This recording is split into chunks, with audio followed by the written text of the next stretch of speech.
படிப்பு நிறையா இருக்குங்க, வேலை கிடைக்கலங்க. சொந்தம் வந்தா நிறையா இருக்குங்க, யாருடைய உதவியும் இல்லைங்க. ஊரை விட்டு, நாட்டை விட்டு, எல்லாத்த விட்டு வெளியில வந்துட்டேங்க. வரும்போது 4 பேரா வந்தோங்க. பிள்ளைகளோட வந்தோங்க. இங்க வந்ததுக்கப்புறம் பிரிஞ்சுட்டோங்க. தனிமரமா நிக்கிறேங்க.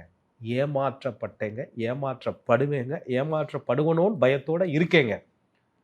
இப்படியெல்லாம் அந்த புதன்ல வந்து சில அந்த புத்திகள் உள்ள வந்தோனே இந்த இடத்துல நல்லது நடக்கும்னு எதிர்பார்க்கிறது கஷ்டம்.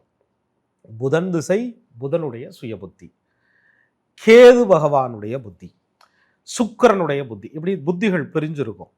அதுல முதல் ஒரு 7 வருஷம் ஒரு மாதிரியான பலனுக்கு எடுத்துட்டு போகும். 2வது 10 வருஷம் ஒரு செட்டில் ஆகுறதுக்கான சூழ்நிலையை கொடுக்கும். சிலருக்கு முதல் 7 வருஷம் நல்ல வாய்ப்புகளை கொடுக்கும். அந்த மத்தியமத்துல சில புத்திகள் வரும்போது, இதுல புதன் திசையில் சில புத்திகள்ல இவங்க வந்து வீழ்ச்சியும் சந்திப்பதற்கான வாய்ப்பும் உண்டு.